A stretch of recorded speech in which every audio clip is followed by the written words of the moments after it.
Good evening. Welcome to the Yorkton News at 5. Yorkton MLA David Chan held a press conference this morning talking about the latest Stats Canada data on Saskatchewan's labour force. The MLA says the Yorkton-Melville economic region saw good numbers last year, a 9% increase in employment compared to 2024. The region also had the lowest unemployment rate among the province's 5 economic regions at 3.4%. Chan's statement came after the NDP was in Yorkton last week criticizing the provincial government's PST on construction. Force we need to fill the jobs being created by our strong economic growth. Saskatchewan will continue to be strong as we move forward into 2026. And while our labour market is only one metric, it is a strong one and one that I'm happy to talk about. Chan added that the government hasn't seen any significant impact on job growth as a result of the U.S. tariffs. Sask Poly has announced another round of layoffs. The post-secondary institution says while it made significant progress late last year for organizational stability, it continues to face challenges in the international education landscape. As a result, revenue shortfalls have led to 23 full-time and part-time employees being laid off. Sask Poly says more workforce adjustments may be coming in the spring. A Regina police officer who pleaded guilty to using internal police databases to access the private information of more than 30 women will not spend any time behind bars. Sentenced to serve 2 years in the community, including time on house arrest. This case involved a serious breach of trust. At the same time, the judge needs to consider the sentencing principles in Canada, especially considering a joint submission. When you look at the judge's decision, she did outline that. It is a situation where we are required to consider all the case law, consider the offenses that have been charged, consider the aggravating and mitigating factors. Semenchuk pleaded guilty to breach of trust and unauthorized use of computer charges in November of last year. Today, Judge Marilyn Beaton handed down her decision accepting a joint submission from the Crown and Defence, which will see the former Regina police sergeant spend 6 months on house arrest, another 18 months on a conditional sentence in the community, 3 years then on probation. But for the victims, the penalty, not harsh enough. I'm very disappointed, actually, in what happened today. I was expecting more. I think that 33 women deserve more. We were victimized, we were stalked, we were taken advantage of. I was determined that, this man would not leave me in fear. When I see him now, when he walks in, he's just a small little man. He no longer has that power. Semenchuk also has several conditions in place for the next 5 years, including non-contact orders with any of the victims, and is banned from possessing a phone or laptop which has access to the internet. Prince Albert will receive financial support for 7 officers as part of the Provincial Safer Communities and Neighbourhoods, or SCAN, enforcement initiative. $830,000 is going to the recruitment and retention of about 7 officers. The province says it will enhance frontline policing capacity and improve response times across the city. The police service says this money is for capacity and sustainability and does not mean there will be an instant increase in policing strength out on the street. Policing is a profession that requires recruitment, training, and retention over time. Funding does not create immediate officers on the street, but it does strengthen the organization so that we can deliver policing services more efficiently and responsibly. The province has committed $6 million to this initiative for the 25-26 fiscal year to add approximately 100 officers across Saskatchewan. Saskatchewan bars and restaurants can now request to open alcohol service early so patrons can cheer on Olympic athletes at the Milano Cortina Games. The Saskatchewan Liquor and Gaming Authority will consider requests to begin serving alcohol as early as 5 a.m. on a case-by-case basis, several hours earlier than typically allowed. According to the province, this special exemption gives people the chance to cheer on Canadian athletes despite the time difference. Permits can request extended hours through the SLGA's licensing branch. Sabine now joins us for our first look at weather. In some areas in Saskatchewan, not really looking like winter as far as Winter Olympics is concerned. Yorkton on the weekend a little bit, but it's Hudson Bay that's going to see a lot. Yeah, Hudson Bay is going to start to get back into winter-like conditions, not maybe temperature-wise, but snow-wise for surely. Now, over the last couple of days, even heading into tomorrow, many parts of the parkland still continuing to see those above seasonal temperatures.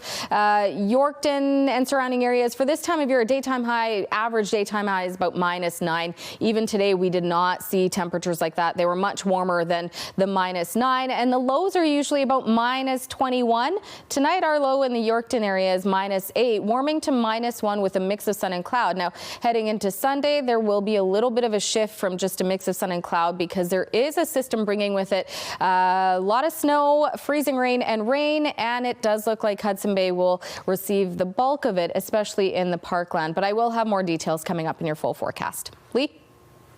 Thank you, Sabine. SJHL, the Yorkton Terriers, Estevan Bruins battle for the third time in 9 days. Terriers have won 5 of 6 meetings against Estevan this season and can jump Weyburn for first in the Bunkie division with a win and a Wings loss tonight in Flin Flon. Game time 7 o'clock at the Westland Insurance Arena. Also tonight, the Melville Millionaires will travel to Humboldt to face the Broncos. The Mills are 3 points up on Humboldt for the final playoff spot. The Broncos lead the season series, winning 3 of 4. Game time there is 7:30. At the Olympic Winter Games, Canada sits in 5th place in the figure skating team event short program. With the men still to skate, Canada must finish in the top 5 to advance to the long program portion of the event. As for mixed curling doubles, Jacqueline Peterman and Brett Gallant, they dropped their first game today, 7-5 to the United States. They sit in 3rd place with a 3-1 record, tied with Italy, who they beat yesterday. Canada needs to finish in the top 4 to make the medal round. They play undefeated Great Britain and Estonia tomorrow.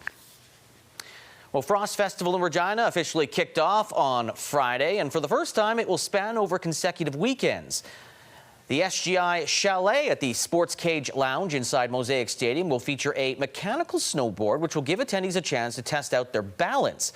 Also new is the festival's partnership with Globe Theatre, who are currently featuring a production of Frozen through February. New this year is, of course, the show Frozen, but also the balloon bar that they've got set up here, opportunities for photos, and chances for kids to come during the daytime and get their hair done in the style of like Elsa braids or a little bit of like blue glitter or something like that. Frost Festival activities span across the city of Regina. That includes the Warehouse District, Real District, Downtown, and Wascana Centre.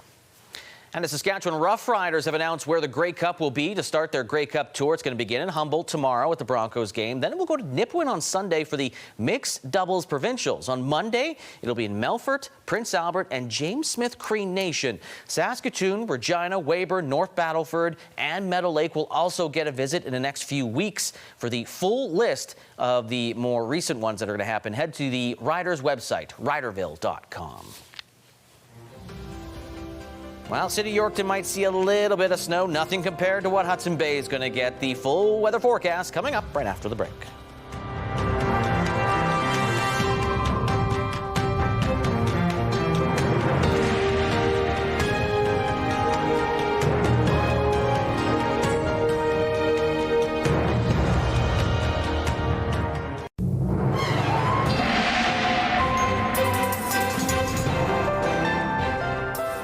Cloudier day in the parkland. Also had the winds picking up, gusting up to about 40. Now, the warmest temperature for the day today, -2.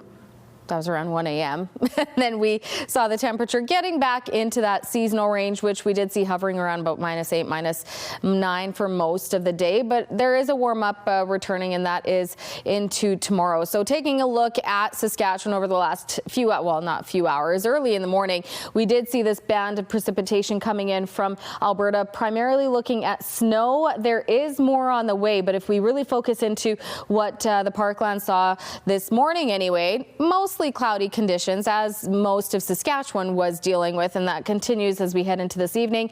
Now, there is going to be some more snow expected just from that system that we saw coming from, that we have coming in from northern Saskatchewan. A lot of that snow that is expected to arrive Sunday is also a system coming from Alberta that's going to bring snow, freezing rain, and rain, depending on where you are in the province.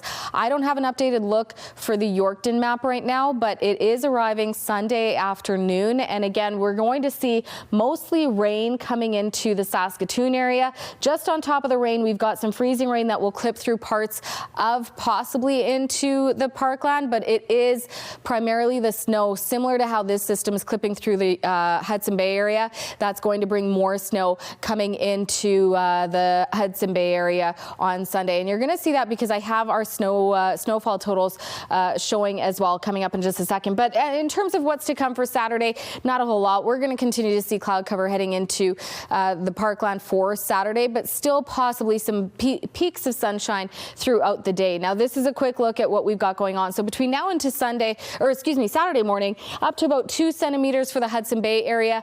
Really trace amounts, if any, for the rest of the parkland. And when I say trace amounts, up to 1 centimeter, if that. And then as we head into Sunday, we'll start to see a little bit of that more snow. So Priestville could see up to 1 centimeter. And then as Sunday into Monday happens, that's where you can see Hudson Bay expecting up to 12 centimeters of snow throughout the day on Sunday into Monday morning. 1 centimeter for Humboldt, and really not much else for the rest of the parkland. So something to keep in mind if you are traveling in and around that area of the parkland, that snow is on the way and it's expected mostly on Sunday. Temperatures tonight still above the seasonal low, which is usually about -20, -21. Into tomorrow, we might see some areas bump up above zero. Humboldt Watrous +2 with a mix of sun and cloud, -5 for Swan River, -2 for Wynyard, -3 for Hudson Bay and Melville. All seeing mostly cloudy conditions. Yorkton tonight, -8, winds up to 40. Tomorrow, warming up to -1, winds up to 35 with a mix of sun and cloud expected. And here's a look at your next 7 days. So we're still, there's some days we won't bump up above zero, but we're still seeing above seasonal for the next 7 days. -1, a mix of sun and cloud tomorrow. Sunday, mainly sunny, +3. Monday, mostly cloudy, -2, -3 on Tuesday, mainly sunny Wednesday, -2. A mix of sun and cloud Thursday, -1. And by Friday, 0 and mainly sunny. Up next, the mayor of Yorkton will be in to tell us what's new in the city. Stay with us to learn more. Do you have a community event you would like to promote? Or maybe you'd like to draw attention to your organization? Let your local CTV station help you spread the word. Contact us at 306-786-8444 or email yorktonnews@bellmedia.ca. You can appear on CTV Yorkton's News at 5 and get your message to our viewers.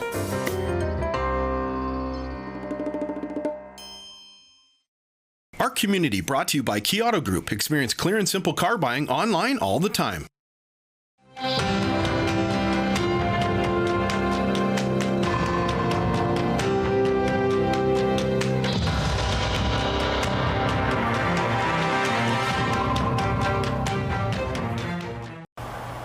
Welcome back. Today we are catching up with the mayor of Yorkton, Aaron Kinley, and see what he has been up to in January and in the upcoming month, February. Thank you so much for joining me today. Yeah, it's great to be here. I just realized upcoming month of February, but it's already February. We're in it. Yeah, I'm so late. I think I'm still hibernating. Hey, well, it's winter, so it all feels like one big giant month. Yeah, for what, 3 more months? No. We're going to get an early spring. I hope so. So how was January for the city of Yorkton and for yourself as the mayor? Yeah, January was a great month. My wife and I were able to get away on a little holiday. It had been 6 years since we'd done that, so that was fantastic. In the city here, we obviously had a lot of snow and a lot of cold weather, so getting through that, and thankful to all the people at Public Works that have cleared our streets and kind of kept things moving, and to everybody for doing their part as well, helping out their neighbors with things, and yeah, making it through the cold snap is always a challenge. Yeah, while you were getting a tan, I was building muscle by shoveling snow in front of my house, so good for you. Yeah, well, it had been a lot of years of just the shoveling, no getting away, so this was the year that we did get away. So I mean, January was active living month. January was active living month. It's always a great opportunity to kind of highlight getting out, staying active, even though it's cold. We had free walking at both the Gloria Hayden as well as the Flexi Hall. The Flexi Hall stats came in, and we've seen over 2,200 walkers in the month of January, so up considerably from a typical month. Don't have the numbers back from the Gloria Hayden yet, but obviously a lot of walkers there. There was tons of different promotions on different activities that do take place at the Gloria Hayden as well as in our swimming park. And so there was good uptake on that. A lot of people took advantage of the specials. And moving into February, I have to be thankful to Aspira Yorkton Crossing. They have continued by sponsoring the free walking at both those facilities. So that's really great. And yeah, it's good to be through January and on to February. And speaking of walking, I hear you have a new family member, so you're going to be doing a lot of walking these days. Yeah, that's right. Not just yet. She's mostly indoors, but our family, right during the election process that happened a year and a half ago, let's say, we lost our family pet, who was a little French bulldog, to old age. So it was, it was a very sad thing, but also she had a great life. And yeah, so we just got a new French bulldog. So I'll post some photos on Facebook or whatever so everybody can see her, but we're really excited. The mood in our household is changed and really happy. Yeah. Oh, I bet. A puppy is a handful, though. Yeah, no, it is. And we kind of forgot, just like, you have a baby and your next one comes and you're like, oh yeah, got to go through all this again. So the first few days with the new puppy, that's been, yeah, fun, but a challenge and a reminder of all the work that's going to have to happen. Oh, yeah. For sure. And is she taking up office? She's popped by the office for a visit with the staff, so that was really fun. Everybody got some time with her and snapped some pictures, because it's always fun to look back at those little puppy pictures when they're bigger and older. Yeah, precisely. And going forward, what can we expect for February? Yeah, so in February, I mean, to kind of keep on that theme of Active Living Month, even though it's February, it's a new month, there's a lot of things. So I was driving past the skating trail over at Patrick Park. That's getting cleaned right now. So the skating trail, the ice rinks, good opportunity for everybody to get out and go for a skate. The pathway system out at Logan Greens has been maintained recently, so good opportunity to go out there and walk. Just a lot of great things going on, including kind of a pilot project, the Escape program that's so fun and a great part of our summers here in Yorkton. They are doing it over the February break. So the kids that are enrolled in Escape, which I believe it filled up very quickly. We'll be doing all kinds of things from learn to curl with the Yorkton Curling Club, to getting out and skating, going swimming, going tobogganing down our toboggan hills. So yeah, kind of keeping active and really encouraging over the break, not just to be at home, stuck on your phones or video game system, but to get out and do some things. And so plenty of opportunities for families to do that in February. So these were all fun and games, but the City of Yorkton just recently approved its budget. Can you please share the highlights from this process? Yeah, for sure. So Council approved a budget that was 3.85%. Of course, that doesn't mean 3.85% on top of your tax bill, but that's 3.85% increase to the entirety of the budget, and then it's divvied out based on properties. Council was incredibly happy with the budget. There's always things that you wish you could do a little bit different, but overall a really great process and a good budget that we all supported. There was 2.75% of that total amount that was for operating costs, and so then also 1.1% for capital. So capital being your streets and roads and all those projects that we're going to see happen here in the spring and summer. It's a mandated council to get a lot more streets and road work done. So you're going to see potholes filled, streets resurfaced, and so that's really good. And then the 2.75% that is operating. When you think about operating your home or buying groceries or all those kind of costs that just always keep coming at you to keep things running, 2.75%, is right around that inflation number, and so we feel we did a good job, and it's nice to be on the backside of budget. You just mentioned a lot of numbers. If somebody would like to see these in writing, is there a place where they can go and see the actual report or the budget? Yeah, absolutely. So you can go to yorkton.ca/budget, and you'll get all the information, opportunity to still contact your counselors and provide feedback, and just learn a little bit more about the process for sure. Well, thank you, Mayor Kinley, for joining us today and sharing us the highlights, which includes your puppy. Congratulations again. Thank you so much. So thank you for joining us. Yeah, it's always great to be here. Thank you. Hey, it's Brandon from Pure Country Afternoons, and here is the Pure Country Top 5 for this week, the biggest songs on country music radio here in Saskatchewan. Number 5, Shaboozey and Jelly Roll making beautiful music together, holding tight on the top 5 spot. In at number 4, Parma Lee, which was 2 spots higher last week, gets that 4th spot with Cowgirl. I fell in love with a cowgirl. Number 3, a Country Thunder Saskatchewan preview and a fan favorite. A lot of you can't wait to see Max McNown sing Better Me For You, better known as the Brown Eyed Girl song. Better me for you. In at number 2, a guy that will be in Saskatoon, SaskTel Centre next week on Thursday. It's Hardy with our favorite country song. My favorite country song. And in at number 1 for the 2nd week in a row, it's Lainey Wilson and Choosing Texas. He's choosing Texas, I can tell. That is your Pure Country Top 5 for this week. You can find out more about your favorite songs at purecountry927.ca.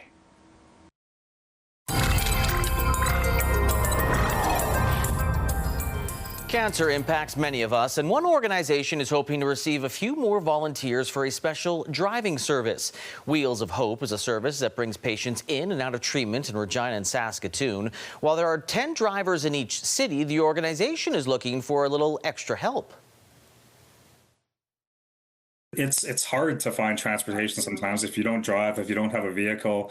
We know that taking a taxi is very expensive. So that's where the Wheels of Hope comes in. Like everybody in today's world, I mean, they've had to deal with cancer. And part of the motivation was I lost my wife to cancer in 2018. According to Wheels of Hope, they've helped 165 clients with about 1,774 round trips and more than 17,000 kilometers. And a legendary Toronto Blue Jay is gliding into the Canadian Baseball Hall of Fame. First pitch to Justice. Well hit to center field. Devon White racing back to the warning track. Great catch up against the wall. Yes, the leadoff man and Gold Glove center fielder Devon White, who played for the Jays, 17 years in the majors, 5 for the Jays. He's going to be inducted in the Canadian Baseball Hall of Fame and says it is a dream come true. That's all the time I have for your 5 o'clock news. I'll be back at 6 with your local headlines. National news is next.